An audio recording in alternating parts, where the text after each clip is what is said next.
Hello everyone, welcome to another video. Today we have another reading video, but we are changing the book.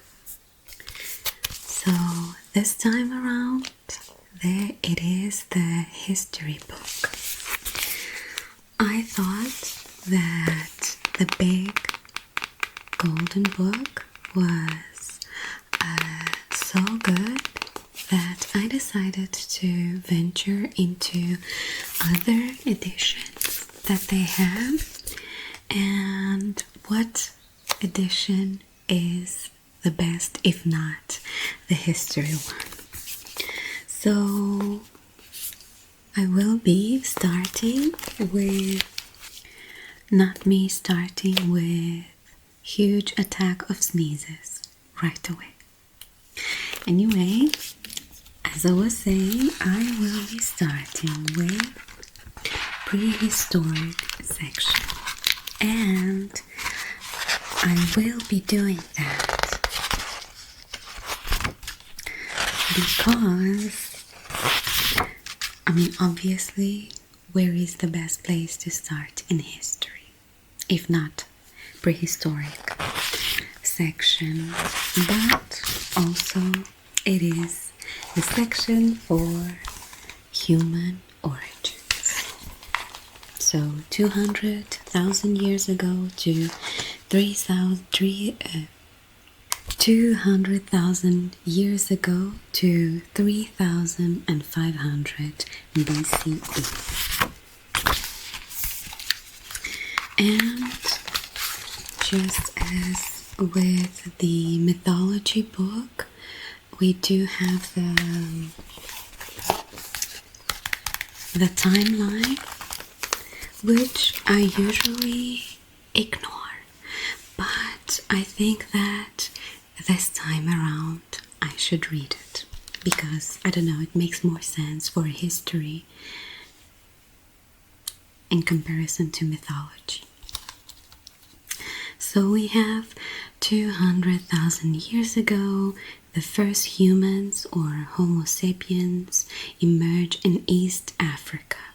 Neanderthals or Homo neanderthalensis are living in Europe and West Asia. So I really don't like that wording of immediately first humans, Homo sapiens. Like, we are ignoring that Neanderthals and other sections of hominids, or like the highest evolution hominids, were not human. Okay. For 45,000 years ago, humans have spread across the globe and inhabit most of Eurasia and Australia, which they have reached by boat from Southeast Asia. Okay. Paleolithic people start to create art, sculptures of animals and cave paintings, and artifacts, jewelry, and decorative tools and weapons. So this is 40,000 years ago. Okay, so next we have 35,000 years ago, and this is the first example of human figurines emerge, usually representing women and carved or sculpted from bone, ivory, terracotta, or stone. 23,000 years ago, a period of intense cold known as the Big Freeze occurs. People and animals in northern regions die out or migrate southwards. 15,000 years ago, humans start to arrive in North America, either across the land bridge connecting Asia and North America, now the Bering Sea Strait, or by sea. I thought this was discredited already. I mean, I don't know if it was officially discredited, but I am aware that there's a cave either in Central or Southern America that has prehistoric paintings that outdate this information. So, meaning that there were already people there making those paintings and living in those caves before we assume that they crossed the bridge either, by foot or by sea into North America. And if people reached Australia by boat in Southeast Asia, like 45,000 years ago, why couldn't they reach, I don't know, North and South and Central America like 30,000 years before, like only 30,000 years after? Anyway, I feel like maybe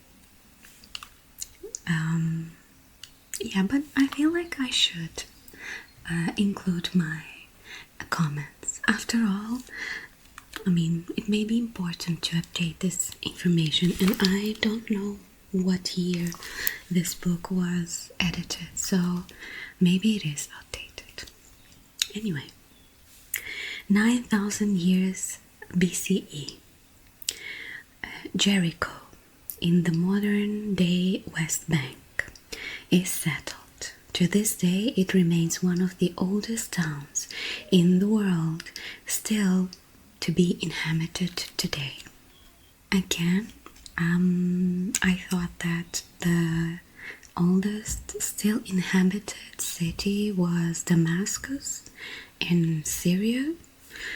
I did not know that Jericho was still inhabited as an actual city of Jericho.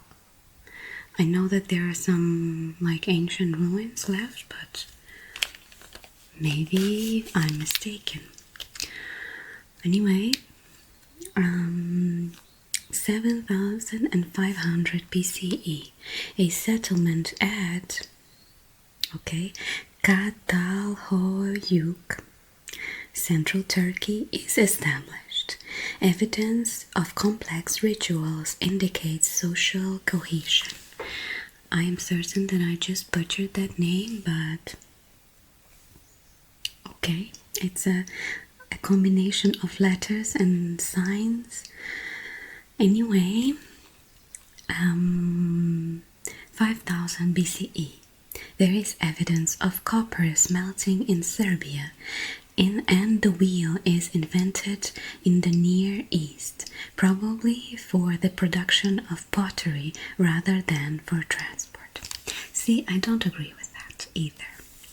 Anyway, 4000 BCE, civilizations develop in Mesopotamia, in the Tigris-Euphrates Valley, modern-day Iraq, Syria, and Kuwait,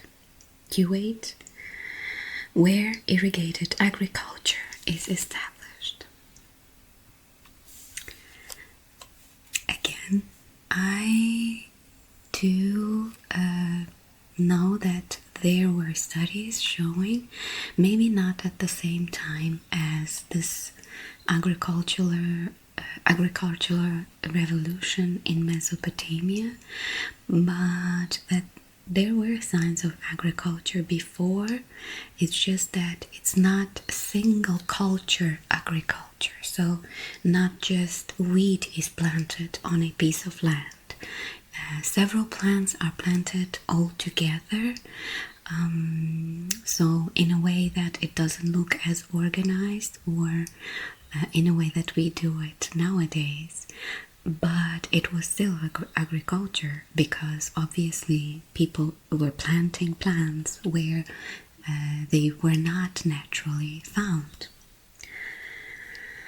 Okay, 3300 BCE, The Bronze Age begins in the Near East, and the Indus Valley civilization emerges on the Indian subcontinent.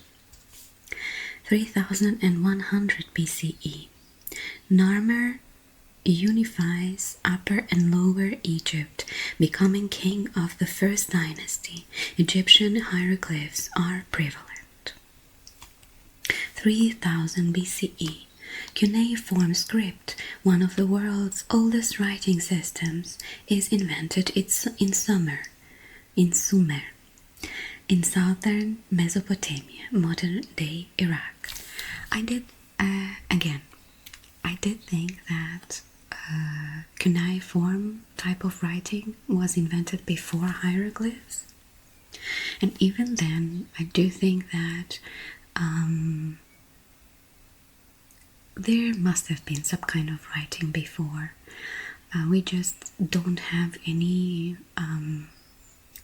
like substantial evidence for it, I guess. I think that history, again, many things are obscured from history. Being that because of that saying that history is always written by the winners. And therefore a lot of things are removed, destroyed, kind of told over, or again, like the story is still there, but it is changed to be a bit more convenient for the people that are currently in power. So anyway, we are just reading the timeline and I'm already taking my sweet time. 2700 BCE, the first stone pyramids are constructed as monumental tombs. In Egypt, the Great Pyramid of Giza is built 2 centuries later. See what I mean? Like 300 years before before people constructed pyramids, they did not have writing. How does that make sense?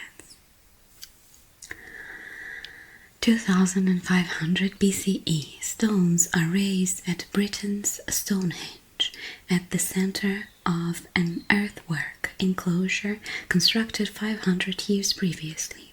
The stones are later rearranged. And the last, 1800 BCE, alphabetic writing, Proto-Sinaitic script based on hieroglyphs, emerges in Egypt. It is the ancestor of most modern alphabets. Okay, so we have at least as important as Columbus's journey to America or the Apollo 11 expedition. The first humans arrive in Australia circa 60,000 to 45,000 years ago. And we have a structure here that says Homo sapiens evolves in Africa. Then to the left, Homo sapiens spreads into the Near East but retreats to Africa only later, reaching Europe and Western Asia. To the right we have, after moving into Southern Asia, Homo sapiens groups follow the coastline to Southeast Asia. Homo sapiens arrives to Australia through that path. In Western Eurasia, Homo sapiens encounters other hominid species, the Neanderthals and the Denisovans. All hominin species except Homo sapiens die out. I watched a documentary about Neanderthals the other day. And I mean, obviously, maybe not everyone, but many years we used to think that throughout centuries, that Neanderthals and again other hominin species were dumb and I don't know, just this brute picture of someone kind of wild and savage. Anyway, but we every time are discovering more and more than that our cousins, because think about it, like I don't think it is reasonable to believe that we were the best in some way, and we outsmarted them, or I mean Homo sapiens outsmarted the other hominid species. I think something very insidious is at the base of their disappearance, because how can you be the I don't know, the apex species and just completely be removed, go extinct? You know what I mean? Like animals and other creatures going extinct because of us, or because of major weather changes and stuff like that. So maybe it is related to, I mean, I'm sure it is related to weather changes and everything, but again, I do feel like there is something very, very insidious about the disappearance of our cousins. And yes, I'm calling them cousins because they are part of our family. Anyway, but going back to the documentary. So the documentary was showing a few places and different researches, but there is a cave in Kurdistan in Iraq that has a name of a Neanderthal cemetery. And research shows that people who were left there carefully were protected from animals not taking them. Things were arranged around them. Even in some cases, flowers were put carefully organized. Again, this looks like carefully organized funeral rites. So, and we are speaking about people, again, our cousins. They are people to me. I don't care what scientifically is defined. But basically, we are speaking about people who were providing this kind of care to their next ones 75,000 years ago. Like one of the skeletons that was found was aged like that, and it is a woman, and that woman's face was reconstructed, and she just looked so pretty to me. I don't know, I felt emotional watching that documentary, and I almost teared up a little bit while understanding that we, the Homo sapiens, are probably the major cause of their extinction. I think maybe it was hunting, maybe they were killing them, eating them. Again, maybe they had other tricks under their sleeve. I mean, Homo sapiens towards Denisovans and Neanderthals.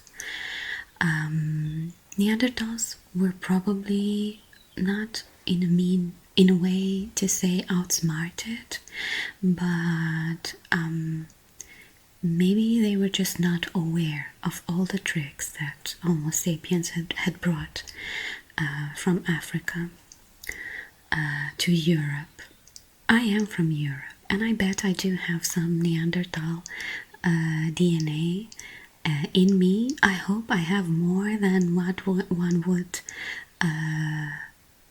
consider an average.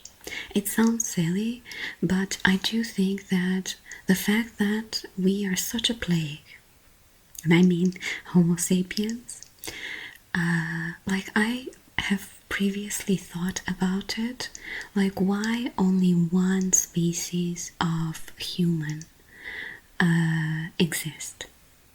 Like, why is that? And I do think that the reason for it is quite insidious. So, not wanting to go too much into rambling immediately starting the video, I just think it's not fair to leave these to leave our cousins, right, in such a small section of history and such a small cultural reflection. I mean, we have caves that are 100,000 years old, or again, structures in caves that are 100,000 years old that were built by Neanderthals. And nobody considers that to be something organized, something to gather, something to save it, because stones were arranged in a cave in a specific manner to make it look like a gathering with some benches and a fire burning in the middle. And mind you, this is what, 95,000 years before Stonehenge. And even Göbekli Tepe, like, it's those reflect, and again, the funeral rites, the flowers, the fact that yes, they probably not only ate meat, they probably also eat vegetables, and who knows, maybe even planted them. But again, we have to remember that the climates were completely different from Europe to Africa because of the Ice Age. So I don't know, I think there's something there. I think it is sad that they don't exist anymore.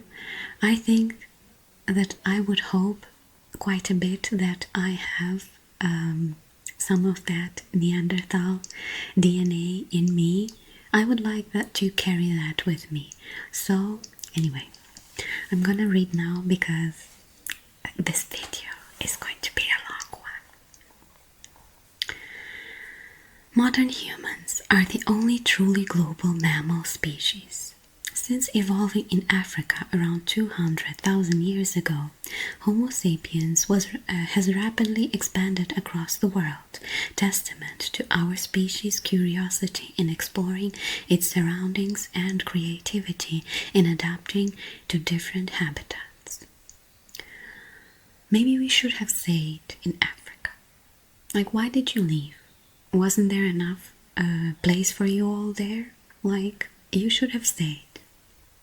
And I mean, I'm saying that as if I can communicate with someone who is 200,000 years old. If you are 200,000 years old, congrats. And yes, you should have stayed in Africa. In particular, many researchers think that coastal environments was key to their rapid spread along the southern coast of Asia. Even the radically different flora and fauna of Australia proved no barrier. Humans may have arrived on the continent as early as 60,000 years ago, although the earliest dates are controversial. Small groups may have visited much earlier, but the bulk of the evidence suggests widespread colonization of Australia only around 45,000 years ago. At much the same time as Homo sapiens arrived in Europe. Other hominin species. Homo sapiens was the first hominid to arrive in Australia. However, in parts of Eurasia, humans did face competition. See, but that's the wrong thought. It's not competition. We are family. We are the same species. And I do believe that this section of competition, of greed, is something that is rotten within Homo sapiens. else. Because this greed and this kind of competition kind of mindset, it's what is ruining our life today, still today. I'm being very opinionated today, so anyway, by the time humans reached Europe, Neanderthals had already been there for around 250,000 years. And you think that during those 250,000 years they were just sitting there waiting, for the brains of the operation to arrive. Having evolved from an ancestor they shared with modern humans, Homo heidelbergensis. Heidelberg? Is that the Heidelberg right there in the south? Okay. And they were well adapted to life in the region, of course. Further east, at Denisova Cave in Russia's Altai Mountains, there is evidence of a mysterious species, the Denisovans, known only from their DNA. And on the island of Flores of Southeast Asia, fossils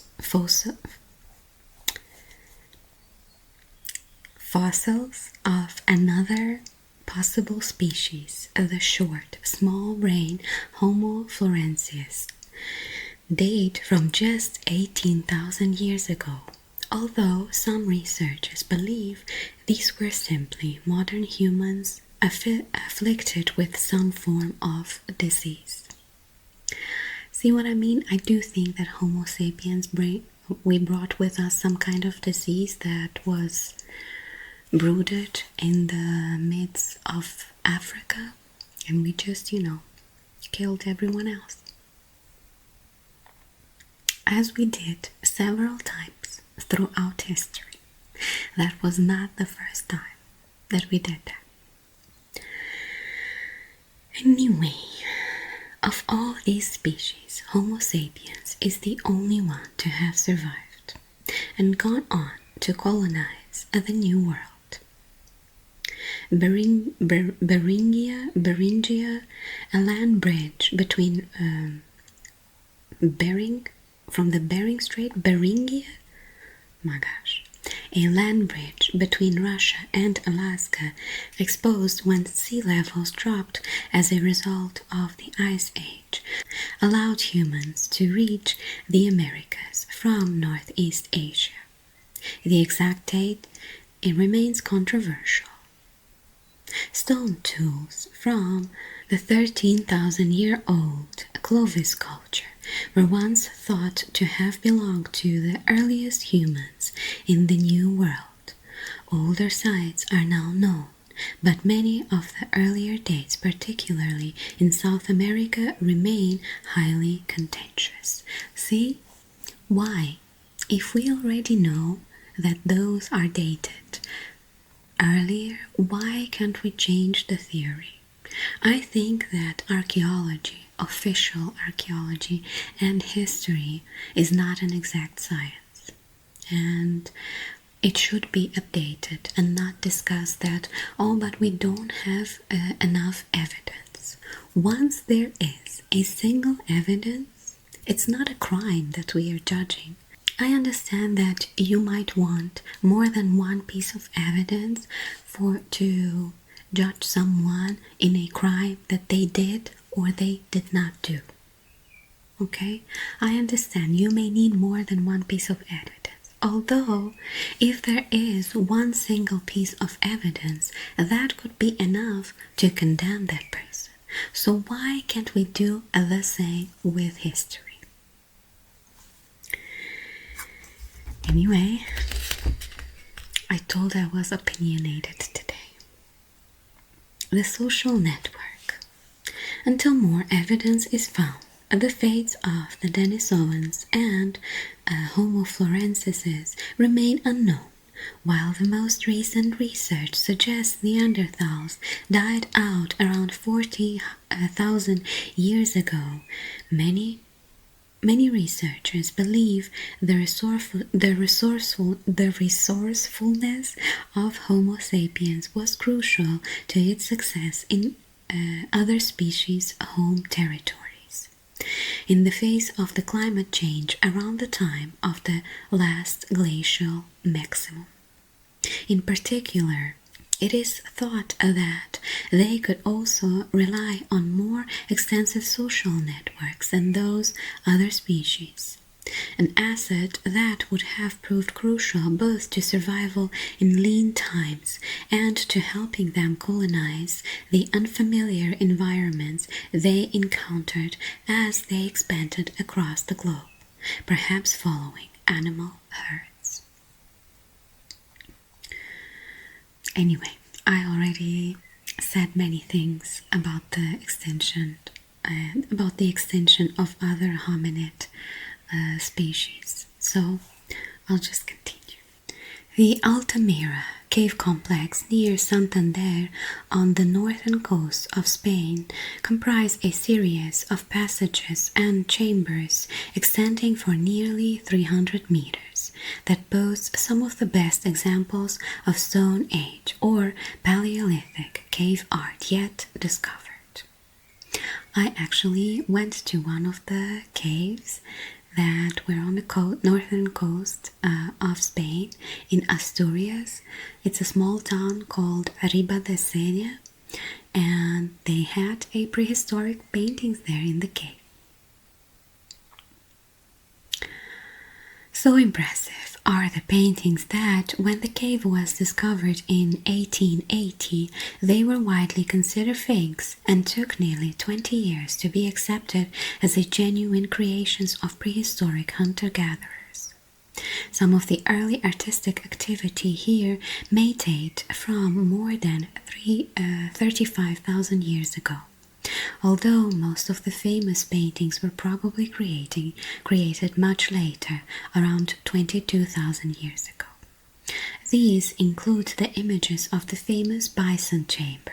Here the low ceiling is covered in representation of animals, including multicolored, lifelike images of bison, expertly painted across the natural undulations of the rock in such a way as to make them appear almost three-dimensional.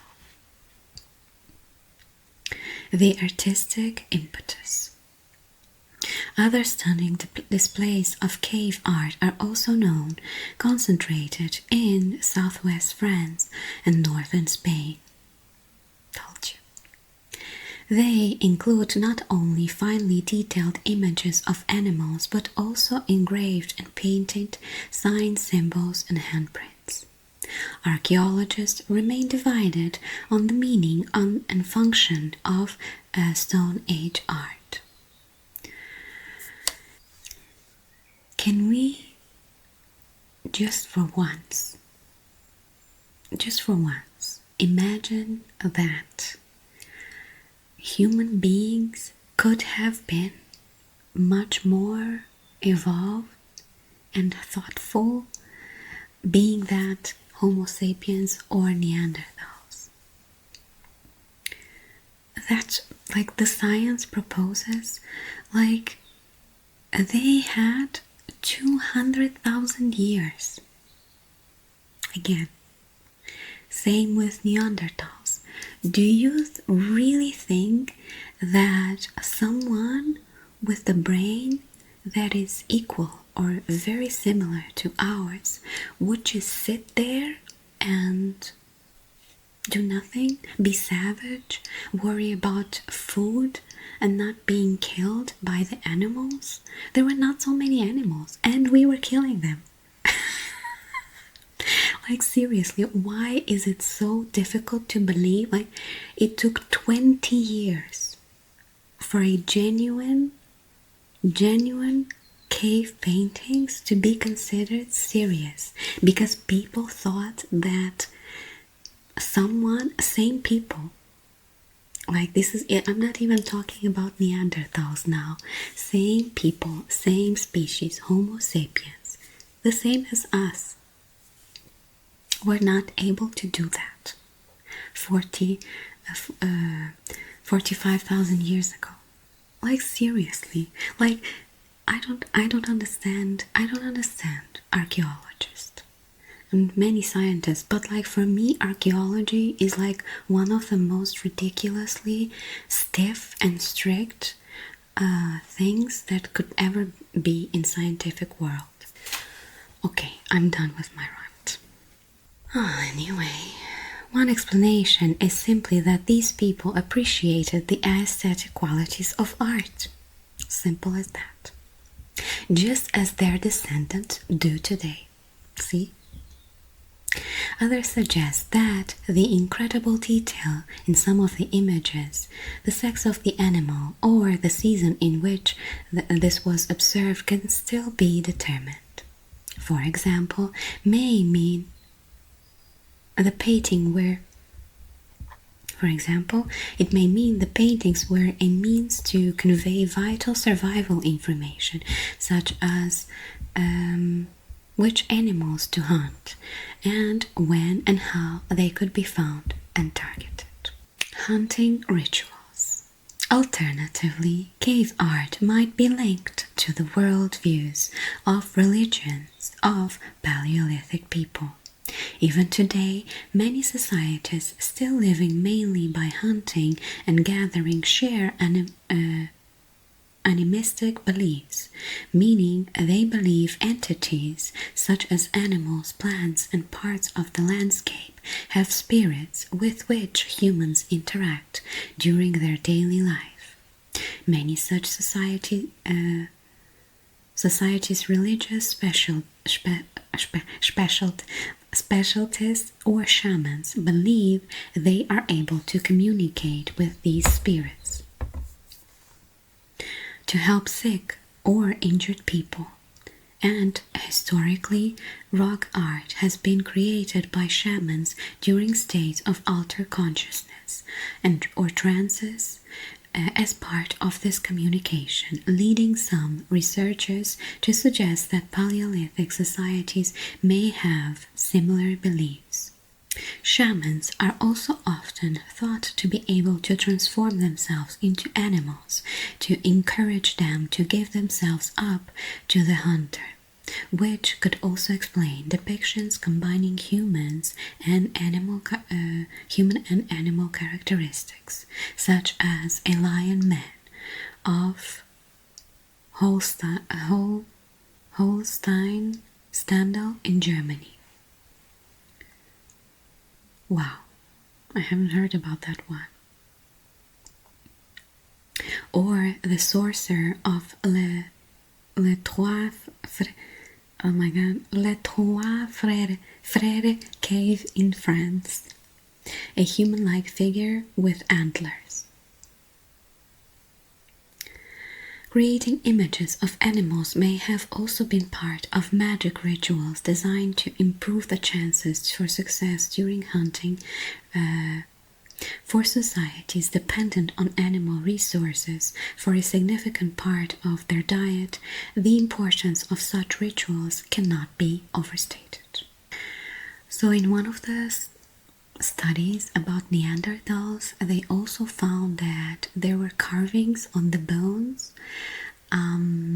This could be because someone was just eating the bones and scratched them, but there is a thought as well because the carvings look like I don't know, like every bone had 40 lines in specific, so that number could have been an indication to something. Again, it is still about Neanderthals, but it could have been something that then translated into a Homo sapiens kind of ritual. Initiation ceremonies. Other researchers have noted that many of the handprints and footprints found besides the art in the cave seem to belong to quite young individuals. Traveling down into dark, damp, and potentially dangerous caves with only a lamp filled with animal fat might have been a form of initiation test for young people, one that would have required a great deal of courage to endure. Burials and the afterlife. More evidence of human beings engaging in religious or ritual practices at this time comes from burials. At the site of Dolní Vestovnice in the Czech Republic, for example, 3 bodies were buried together in a sexually suggestive pose, with one of the male individuals flanking a female skeleton reaching towards her pelvis, and the male on the other side buried face down. A red pigment known as ochre had been sprinkled across their heads and across the female's pelvis. Interestingly, all these individuals share the same rare skeletal deformities and may therefore have been related. So many humans to go around. Go take yourself a Neanderthal. Why would you go for your sister? Although the reasons why these bodies were arranged this way will probably always be a mystery, it is clear that there was more to this burial than just the functional disposal of remains. At other sites, some individuals were buried with many grave goods, for example, the complex jewelry made from dentalium shells at Arene Candide in Italy, and striking spears fashioned from mammoth ivory at the burial site of 2 young children in Sunkir in Russia. Some researchers have suggested that these richly adorned individuals, especially the young ones, who would not have had time in their short life to establish a reputation that might account for a special treatment in death, imply that hierarchies and status distinctions were beginning to develop in some groups. However, they do not appear to have become widespread until much later. It is clear, however, that for the first time people were now increasingly concerned with what happened after death, and about how the dead should enter into afterlife. Marking territory. Other researchers note that most classic Paleolithic cave art is concentrated in southwest France and northern Spain. This region would have been a relatively favorable place to live. Even at the height of the last glacial maximum, more southerly, warmer climates, and hence more productive habitats, attracted dense herds of animals. As a result, people may have lived here in fairly large numbers packed closely together, leading to greater social tensions among young groups vying for territory and resources. Just as human groups today, whether it be football supporters or nation-states, use symbols such as flags, costumes, and markings of borders, territories, and group identities, so European Paleolithic groups may have decorated caves for similar reasons, at a time when there was the potential for intense competition for resources. Cooperation to survive. Such complex social interactions may help explain how Homo sapiens were able to survive in the harsh environments of Ice Age Europe. Hunter-gatherers probably lived in small groups scattered at relatively low densities across a landscape. Most archaeological sites from this time do not demonstrate any evidence of complex buildings or structures, suggesting that people moved around a lot, according to the weather and the local environment, often following large herds of animals. animals, like reindeer, as they migrated with the seasons. Homo sapiens' ability to forge new relationships readily allowed groups of humans to combine and when necessary. When resources were plentiful, they would hunt together, for example, intercepting migrating herds of reindeer at pieces of landscape where they were most vulnerable, such as narrow valleys or at river crossings. In leaner times, these groups would split up again and range far across the landscape to find enough wild resources to sustain themselves. Early technologies. These hunter-gatherers expended considerable effort on hunting technology, since it could spell the difference between life and death. They hafted elaborated worked stone tips onto spears that were then launched at the target using atlatls,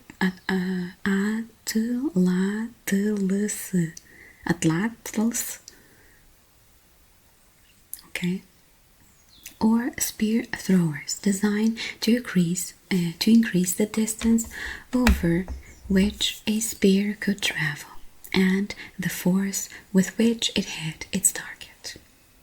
These tools were crucial to hunting success, so it is no surprise that some of these atlatls were beautifully carved and decorated, often with representations of the animals being hunted.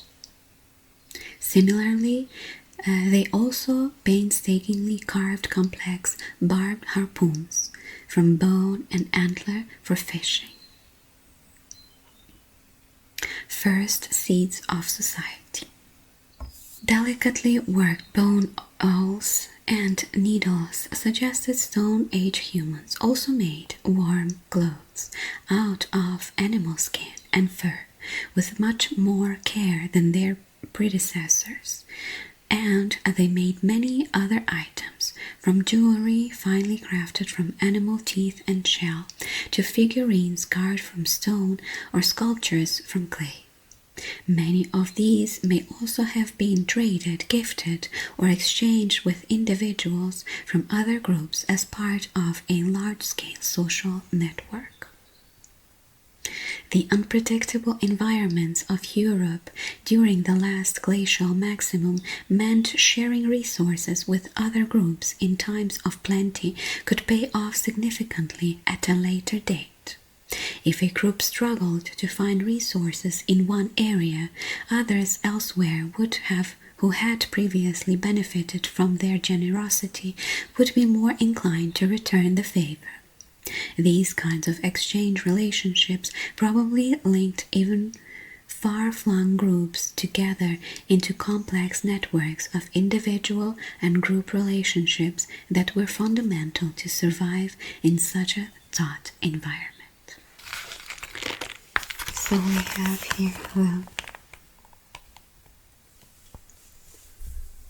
the painting from the cave and the hands as well. The hand marks.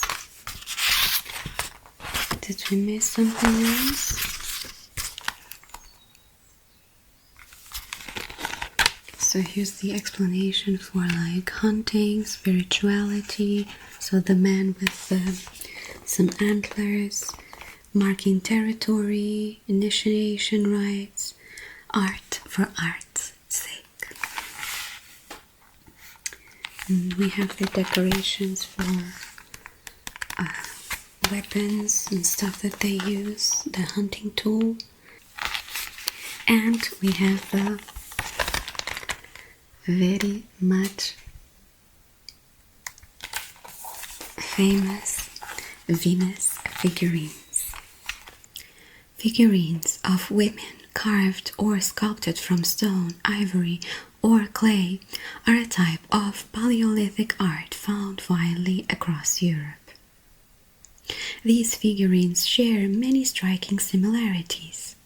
While details such as facial features and feet are largely ignored, feminine sexual characteristics, breasts, belly, hips, thighs, and something else, are often exaggerated. The focus on features related to sexuality and fertility and the round body shapes depicted during the Ice Age, fat would have been a precious commodity. Would have been difficult to be fat, right? Suggests that the figurines may have played a symbolic role as a charm relating to childbirth or, more generally, fertility. Some researchers believe that the figures represent a mother goddess, but there are no real evidence for such an interpretation.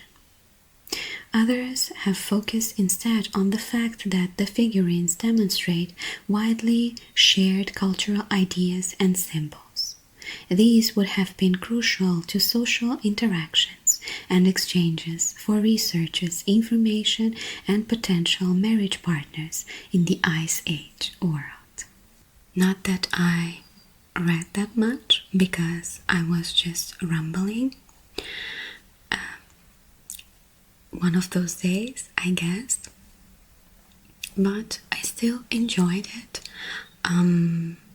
At least I like the part where they said that again, some other evidence is now available, so I'm glad at least that they mentioned that, which again, other evidence could suggest other ramifications of history, or again, just the change of the flow of history as we believe it to be altogether. Anyway, I think that, again, it will go forward into how from the Stone Age we went into Bronze Age, and then when the first civilizations are created, but we went through at least the first section of that. Anyway, I have commented a lot already, and there's a plane that seems to be flying around my house because I'm waiting for like a 5th time now. Anyway, that might be the sign that I should end this video. Anyway, it was maybe not the most exciting one, but I still really like this subject because, again, for all the reasons that I already mentioned, I feel like history really should have, like, people who write history should have a sit down and a really, really good discussion about new things that we are studying. Again, giving a bit more credit to our cousins who we probably killed, accidentally or not.